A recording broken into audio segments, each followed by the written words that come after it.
So just wanted to give you a heads up on that. I am so excited to have you all here today. My name is Katie Shorey. I am so excited to welcome you to our healthcare career exploration panel. I work for a great organization called Live and Work in Maine. We are all about helping people understand the great career opportunities that we have in our state, be it when you finish high school or maybe even while you're in school, or something that you might want to consider as a job down the line. So we have three great speakers here today that will share some of their insights and answer your questions about entering the healthcare field. So before we get started, I just wanted to take a minute to talk about the healthcare industry, maybe what comes to mind when you think of healthcare. So we have a Q&A feature on your screen. I know how you know how to use this. We've had a lot of practice. So I would love for you to just go ahead and type one word that comes to mind when you think about the healthcare industry. It can be any word that pops up, or you can do multiple words. So take a minute here and put those words into the Q&A.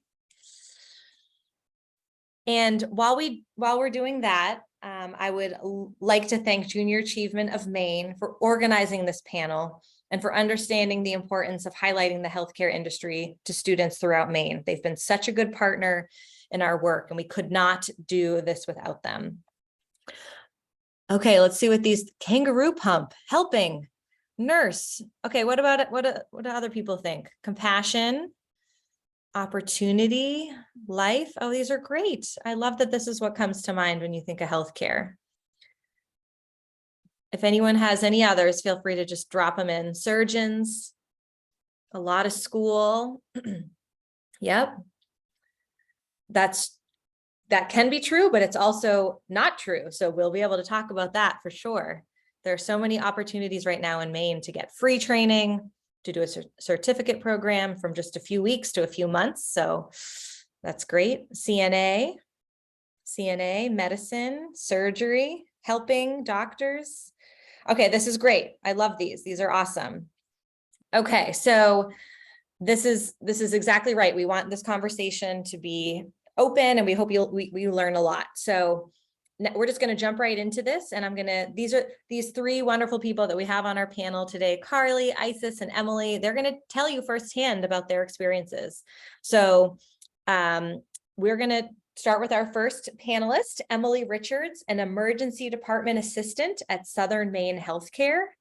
So, okay, before Emily tells us about her job, do you think, this is a question for you all listening, do you think that Emily wanted to be a doctor, or did she want to be an actress when she was in high school? Did she want to be a doctor or an actress? What do we think? Drop your guesses in really quick.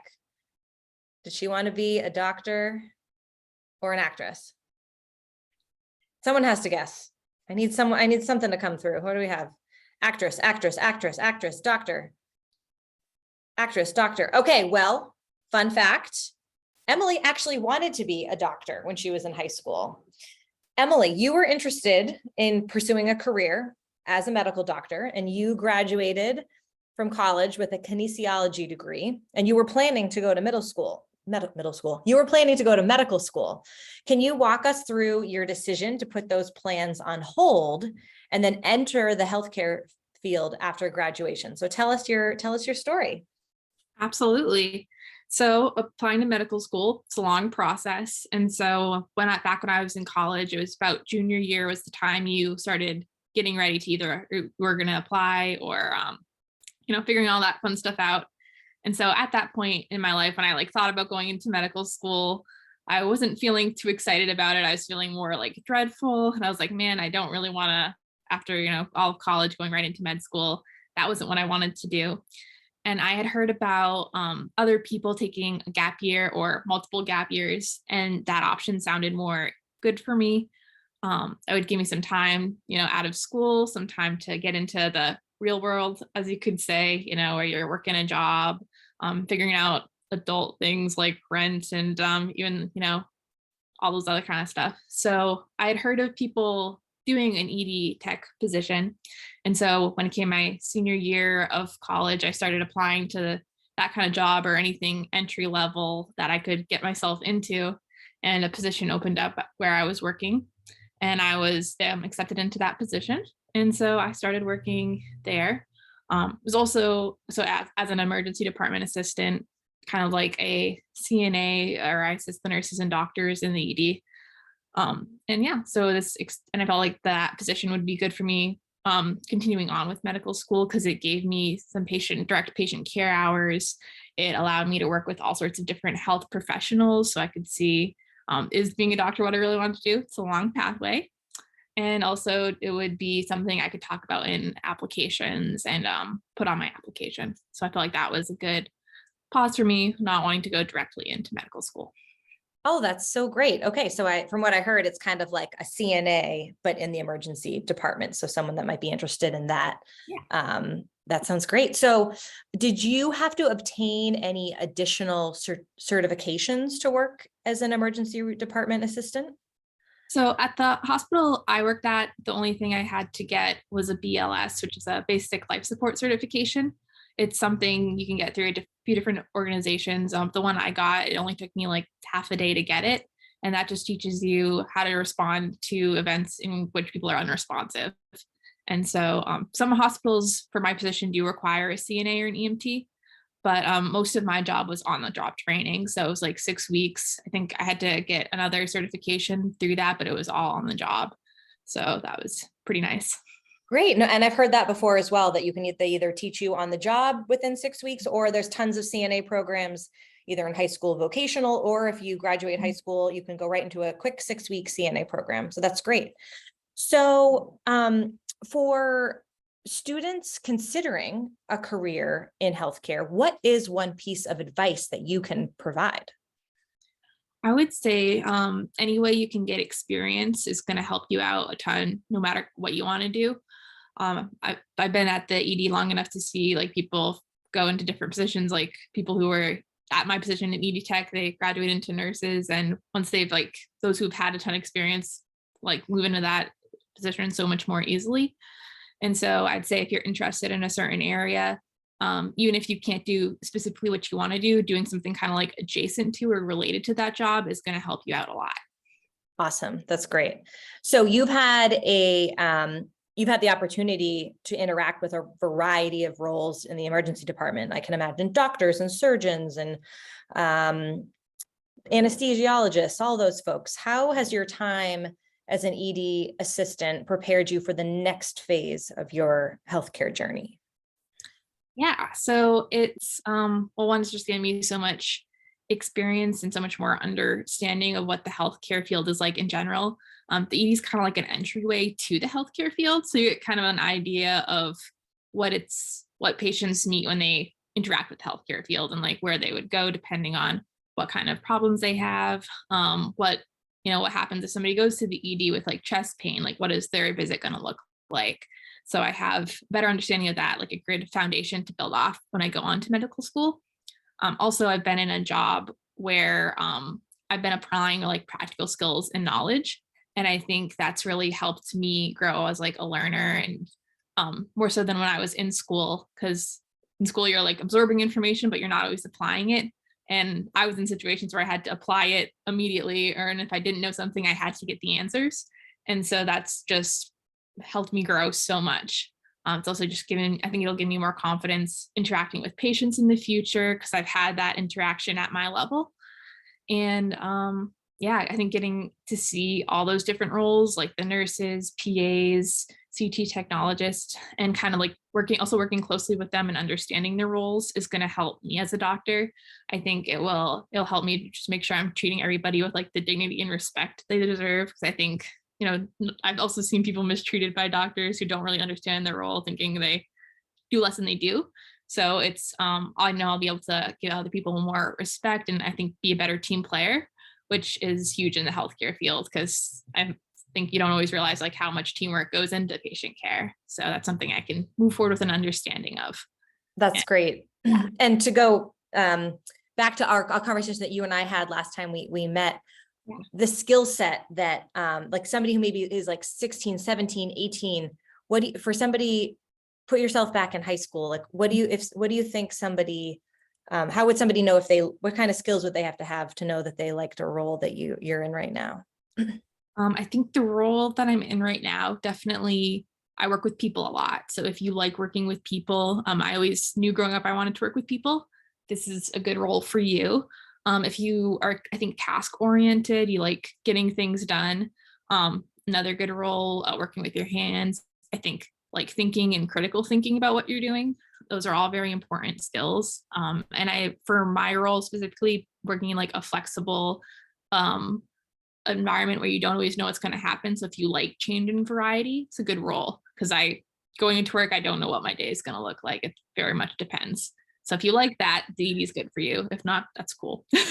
Nope, that's great, because some people like the structure and knowing what they have to do every day, and other people need a new adventure every day. So that's a really great summary. Thank you, Emily. You provided some amazing insights, so that's great. We are going to transition now to Isis Schwellenbach. She is a behavioral health professional and ed tech at Woodfords Family Services. So another question for all of you listening: do you think that Isis wanted to be a professional ballerina or a teacher in high school? What do you think that she wanted to be? Ballerina or teacher? Drop your thoughts in. And of course, just remember, if you have a question down the line for Emily or any of our panelists, I will be watching our chats. So, okay, we have teacher. Ooh, ballerina, teacher, ballerina. Well, most of you are, we were split. So Isis wanted to be a professional ballerina. Good guess, everyone. So Isis, you graduated college with a degree in dance performance. What a transition, right, to what you're doing now. What encouraged you to join Woodfords Family Services full-time after graduation? Well, I graduated with a degree in dance performance and dance pedagogy, which is the study of teaching. And so I've always loved teaching. I worked at Woodfords Family Services during my summers between years of college. I started after my freshman year, and then I took a year off for COVID, and then consecutive years. And I just loved it so much. I love working with kids. Well, yeah, tell us what Woodfords does, because many people might not have heard about it before. So, Woodfords is a big organization. They do a lot for the community, for children and adults with developmental delays and disabilities. I work in a school, and when I started working there, it was a preschool, and so ages 3 to 5, and now it has since changed into a pre-K through 5, 5th grade. And so that is a change that I was there for, and yeah. Awesome. Okay, so you work with the younger you work with younger kids. Yes. Okay.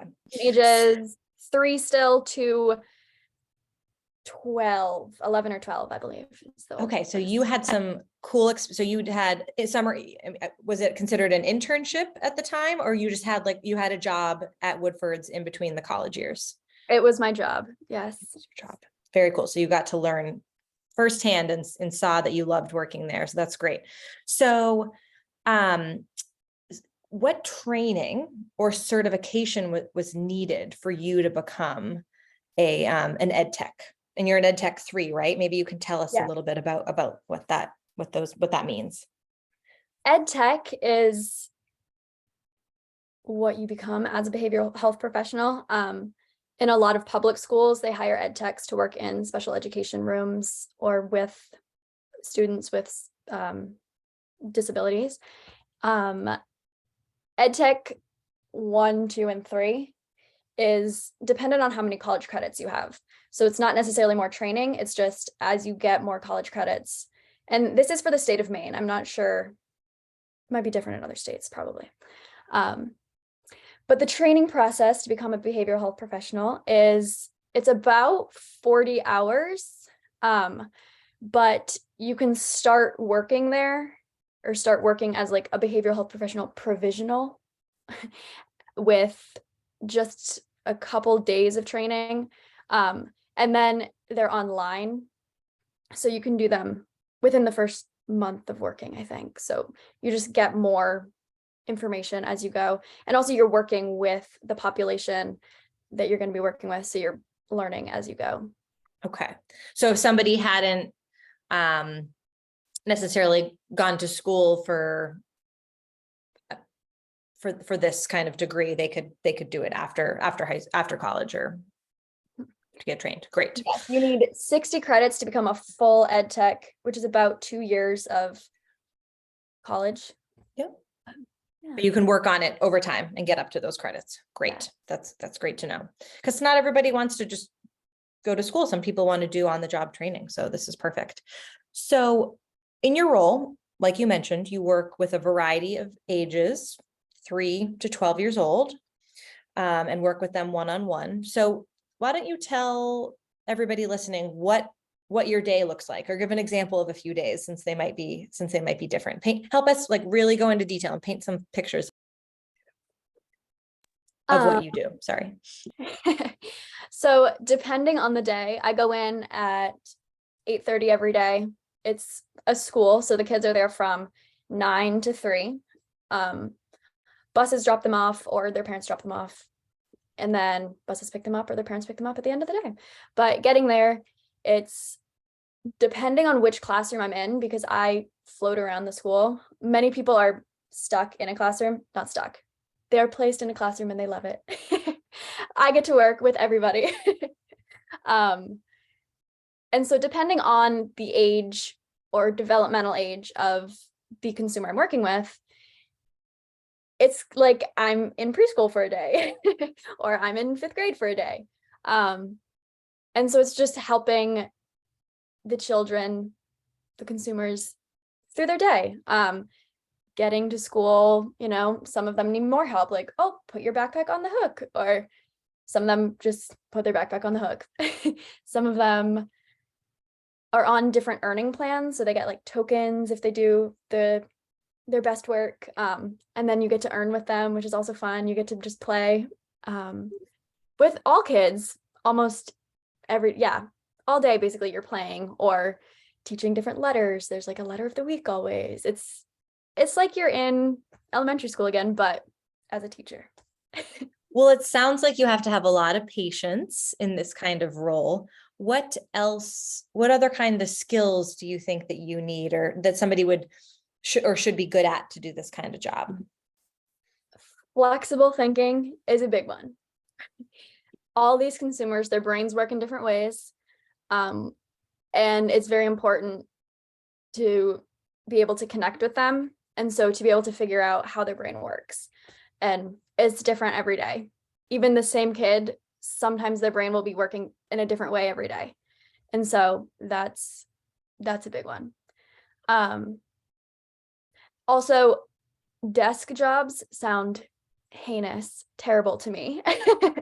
And so this job is perfect because it's running around all day, sitting on the floor, playing chase at recess. Yeah, that's a great, I think Emily probably feels that way too. You're on your feet, you're moving around, walking around. You're not just sitting, mostly like me. I'm at a desk a lot. So it sounds like you guys get to really move around a lot. So that's a great thing to mention. So you kind of touched on this, but maybe there are a few more thoughts that you have. But for a high school student considering this type of work, what would you share with them? You mentioned maybe if they don't want to be at a desk, this is something to consider, but what else should we have them know? This role is great. I entered it not really knowing what it was. And I was like, I want to hang out with preschoolers all day. And then my job has evolved with the school and with me and all that jazz. But throughout my experience there, I've learned about lots of different kinds of therapists, like occupational therapists, speech therapists, physical therapists, like cognitive therapists, visual impairment therapists. And so if you're looking for a job in that regard, there are so many great mentors for you. And you were able in to this field. Yeah. And you were able to like see them on the job and see what they do. Yeah, because these kids oftentimes will get their sessions, and so you accompany them to their session, and it's all in-house in facility. And so you also just get to like color with them and enunciate words with them, and so it's fun. We have a question from Addie. Do you work with children in wheelchairs or with other physical disabilities? Yes. Woodfords, the school that I'm at, is mostly for kids with cognitive mental delays or disabilities. And so that's majority what we work with. There are some kids with cognitive delays, disabilities that are also in wheelchairs. So we do work with that population as well. There is a classroom also for higher functioning kids with diagnoses who are integrated in with neurotypical kids. And we've had some neurotypical kids in that classroom who were in wheelchairs or blind or other impairments. So that was also a fun learning process. I bet. And and correct me if I'm wrong, but Woodfords has offices all across Maine. Okay. Yes, so that's great.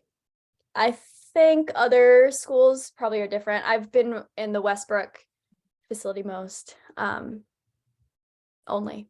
Yeah. Only facility. Only so Westbrook. That's what I'm familiar with, but yeah. Well, great. Thank you for that question, Addie. And for any other students listening, if you have questions for Isis or back to Emily, feel free to ask. So thank you. Let's see, it says one other thing, and then Isis and her, this is from Lauren. Isis and her team are providing educational and behavioral health services to their students. That's great. I didn't mean to cut you off. What else are you going to say? I was just going to keep going with what just sharing. Yes, please. Other things, I work in school-based, in like private school-based. It's not a private school, but it's, contained. It's not a public school. The kids that I work with have been deemed not ready for public school yet, or they don't have the staffing to handle them at public school. So they're at Woodfords for more services. But being a behavioral health professional, ed tech, you can work in a public school if that's more your speed. You could work in home-based. A lot of times families with children who have needs would like some extra help. And so you can go in-home services and help in their house. And there are just other programs and services for developmentally disabled, delayed consumers that need BHPs. Right. So really do anything and work with any age, any population. No, it's so important. It's such an important piece of the healthcare system, and maybe something that people in high school didn't realize that they could go into. So thank you for painting that picture for us. This is great. So again, if anyone has questions, please drop them in the chat, but we're going to move on to the next panelist. Let me introduce you to Cary Willett. It's still early for me. Cary Willett of Cary Medical Center, and she works on the non-clinical side of healthcare. So we're going to hear a bit about her job. So another question, quick round question for our audience. when we asked her what she wanted to do as a career in high school, did Carly want to be a nutritionist or a veterinarian? A nutritionist or a veterinarian? What do we think? Vet, vet, vet. This is what people are guessing. A vet, vet, vet. Vet, nutritionist. Oh, we have one guess as a nutritionist. Let's see. Well, you are right. Carly wanted to be a nutritionist. Carly, you took a unique approach to college. Can you tell everyone listening what your college experience looked like and how it relates to what you're doing now? Yeah, of course. So I'm a community relations specialist at Cary Medical Center. We're located in northern Maine. We're just a very small hospital. I actually graduated from Caribou High School. I'll give you a little bit of context before I get into what I did for college. So I graduated from Caribou High School and I went to college at the University of Maine at Presque Isle, where I received a degree in business administration and a concentration in management and leadership with a minor in project management. So my schooling was a little different because I did a 4-year bachelor's degree actually in 3 years. And I did that because I had the ability to do dual credit in high school. And so my junior and senior year, I took a couple of classes that crossed over into the university, and I was able to complete an entire semester at a reduced cost and at a longer time period. So a college semester is like 15, 16 weeks. It kind of depends. And I had a whole entire school year to complete those classes. And then dual enrollment has like a reduced price. So it was more cost friendly for me. I didn't have to pay for those classes while I was in school, which was super beneficial. If you're unsure what dual enrollment is, I would definitely check with a guidance counselor. I don't know if every school offers it, but mine did. So because I chose to go to school so close to home, I was able to live with my parents. So I didn't have to pay for my room and board. So that, of course, was more beneficial. And I think it was my second semester of college, I decided it was a good time to start pursuing, a career pathway and figure out what really interested me. So I looked at the local hospital and found a job for customer service and patient registration, where I thought I'd just get my foot in the door and just have a job while I was in college, just kind of to get the experience as a resume builder. So I got my foot in the door and I was able to really get to know the culture. And I had a supervisor at the time that was really for me kind of going around and learning the different departments. So because she was for that, I was able to get to really interact with a bunch of different people and different departments. And I got to know the culture of Cary and what really brought people in and kept them here and why they wanted to work there. Within the last 2.5 months, I've actually transitioned into my community relations job, where I do all the fun stuff, is what I like to tell people. But because I opted to stay home to complete my college, I was actually able to get my foot in the door at Cary, like I mentioned, and just learn so much about why people are here, which I could really connect with. So you just said you get with the community relations, you get to do all the fun stuff. What does that mean? What does that look like? Because when one of my jobs, I did community relations for a bank. And a lot of people, when they go to a bank, they only know the teller, right? When you walk into a bank, that's all you think about banking, but there's so many different jobs back there.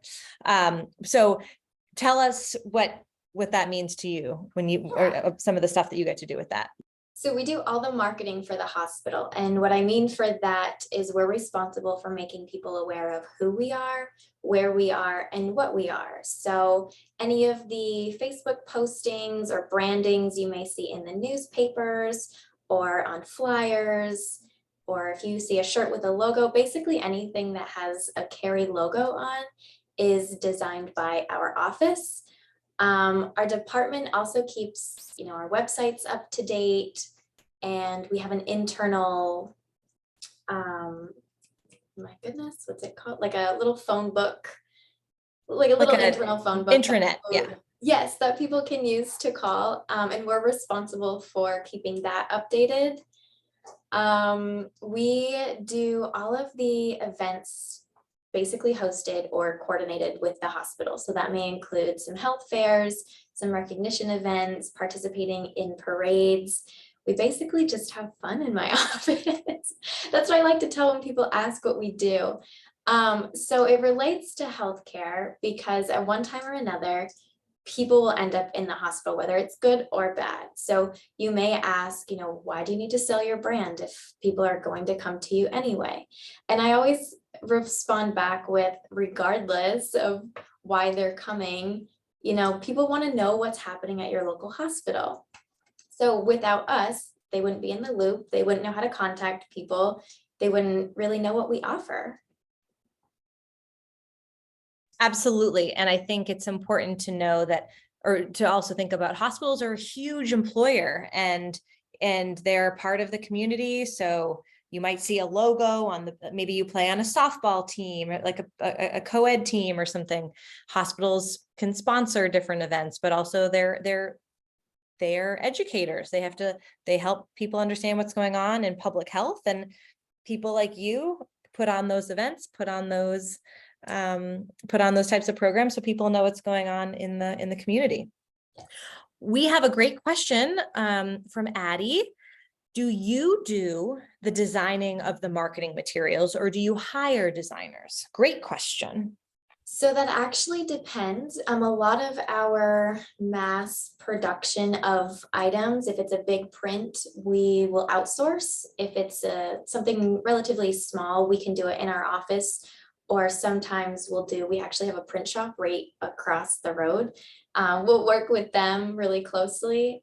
For the most part, we can actually do it right here. We design it in our office and print it right here. Great question. Yeah, because I think that when you think about all of these pieces coming together, you have marketing people, designers, you have event planners, but you can kind of do all of that in your role. Yes. So I'm really glad that I think it's very important for those that love science and love working with patients. The clinical roles are there, and there's a lot of, as I mentioned before, there's free training. There's these earn while you learn programs right now in Maine where you can get paid to do a certain, get a certain certification or a degree, and then you immediately have a job. But there's that for clinical, and you're representing the non-clinical side, which there's so many jobs like that help make a hospital or a healthcare facility run. There's people who do finance for a hospital, or the tech for a hospital, or community relations like you. So for those interested in the non-clinical opportunities, what do you think would be a great first step in identifying a different career path? I would definitely say if you have the ability to either do a tour or intern at your local hospital, I would strongly encourage it. I did not an internship, but like a tour in high school with my business class, and that actually was kind of like the catalyst of why I really wanted to start working in healthcare, because I just felt like the environment at Cary was so welcoming. I mean, you can walk down the hall and for the most part, everybody knows your name. So I think if you have the ability to do that, I would recommend it. You get your name out to HR and other people that are in the department so they know you before you even start, and you get a better understanding of the facility too. I think for non-clinical departments also, it's not always advertised. Like you had said, Katie, what's offered in a hospital. You kind of think of doctors and nurses, like the question we were first prompted with, what do you think of when you think of healthcare? You don't think of the behind the scenes people that are really vital to the success of, our hospital. So our IT department, our medical records department, customer service, the department I'm in for public relations, we all work so close together because without one, we wouldn't be able to survive without one and the other. So I think regardless, whatever whatever path you choose to go through in healthcare, it's so important. Love that. Yes. And I think a great way to also understand maybe a non-clinical role. When I was in high school, I shared this with you all, but I'll share it with the folks listening. I worked in registration. So when I was, I think starting when I was 15, 16, 17, when you'd walk in the hospital for your appointments, be it for lab or x-ray or whatnot, I did all of the registration and checked people in and got insurance. And it was a great way for me to get paid. I did it for a few hours on the weekend and after school. And it was just really cool to see all the different types of jobs. So if anyone, even if you're in high school, you can get a job at a hospital or a healthcare facility. Isis did this in between her semesters in college. So we definitely, I think, urge people to just getting jobs when you're in high school, just to see what you like and what you don't like. We had another question come in, and I think this might be a good one for, anyone can answer, but I think for Emily, because you probably thought about this kind of career, or now that a lot of people who go into nursing probably do CNA first. So what is a good way to get ahead for nursing school? Do you have any tips or tricks? Yeah, I would definitely kind of just already, but getting that experience. So I have tons of friends who are in my same role who are either currently in nursing school or heading into nursing school. And I've seen people who started out in my position and have gone into nursing, and also just friends outside of my job who have started out and then gone into nursing. And it really helps to be a CNA or be an ED tech, because you get that practical experience. I'm working directly with nurses all day long. So especially if you want to be a nurse, and you can let people know and be like, oh, hey, if you're doing something cool, pull me in, and they'll do that. So you can see, if you want to be in ED, you see all the procedures, things that you wouldn't see until nursing school or beyond. And I guess also you get that direct mentorship. You can be like, oh, you have a nursing degree, how did you go about doing that? So I think there is options. You don't necessarily have to get your 4-year bachelor's. You can get an associate's in nursing, and that's if I wanted to do that, that is what I would do. There are a lot of great opportunities in Maine for how to do that too. That's 2 years, and then you can work at a hospital, and then you can get your bachelor's over time. So that's a very cost-effective way to do it. But also, if you've had that tech or CNA experience, you've done things that people won't even get the opportunity to do in nursing school. So for my role, I get to do phlebotomy. And so I'm not inserting IVs or anything, but I have experience sticking patients, and I've seen new nurse grads who haven't stuck anybody with a needle. They've only worked on models. And so that's a lot more nerve-wracking for them versus people who I knew were techs and then were a nurse. They've had that those needle experience. So when it comes time to do an IV, they at least have something to build up from. So yeah, just experience, can't emphasize that enough. But and you can also, some people do these roles while in nursing school, so that's an option. Amazing. And while we have you, while you're chatting, we have another great question. This one from Christy. Emily, what do you look forward to most about your job? What's the most challenging part of it?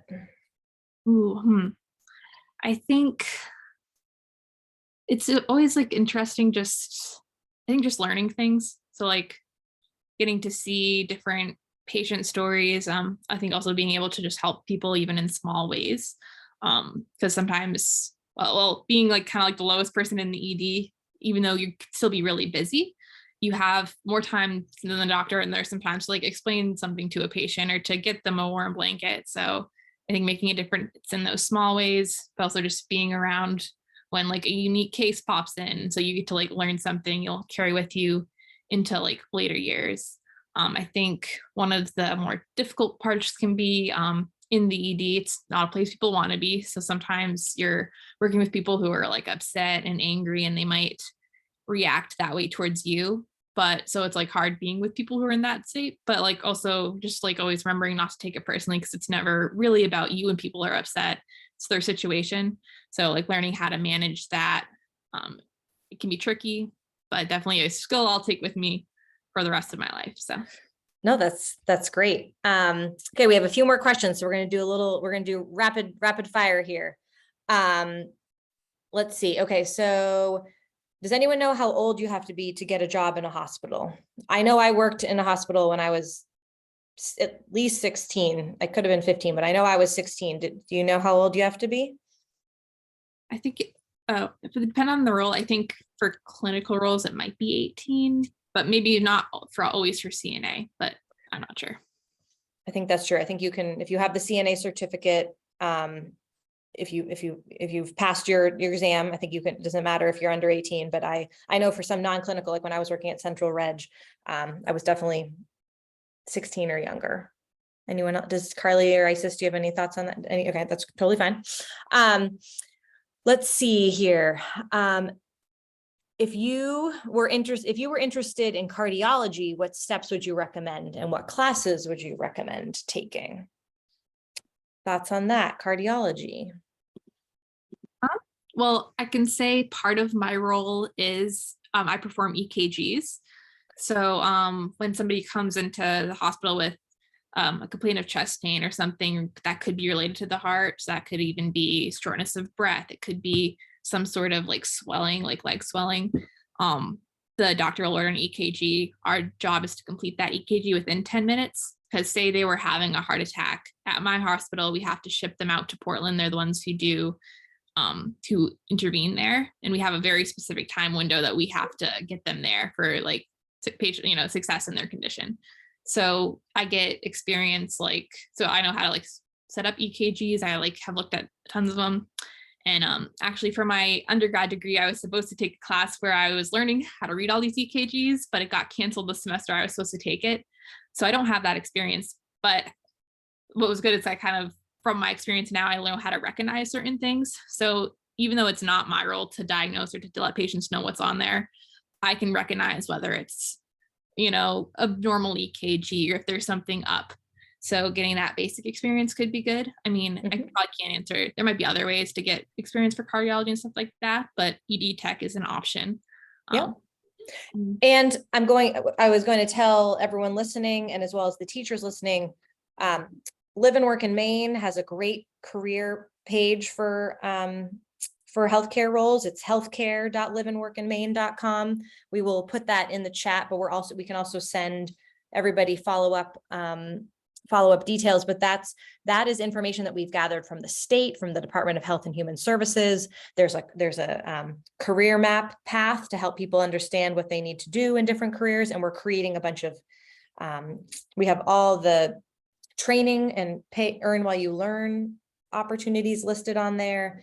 And then we also have a bunch of videos like this and just quick success videos to help people understand, to hear a day in the life from people doing those jobs. So we hope that you'll share that with the students. We have a few more questions here. Jordan, you asked if there's a career interest survey. I think the healthcare.liveworkmaine.com website will be good for that. Was there a time that anyone could answer this, and then we'll have to wrap in a few minutes, but was there a time when you wanted to give up on your career plans, or did you always know that you wanted to stick with healthcare? Does anyone have a thought on that? I guess I could answer that. There were definitely times when I was like, yeah, this is difficult. I don't know if I want to do that. But I'm still pursuing my path towards becoming a doctor. Actually, I'm applying right now.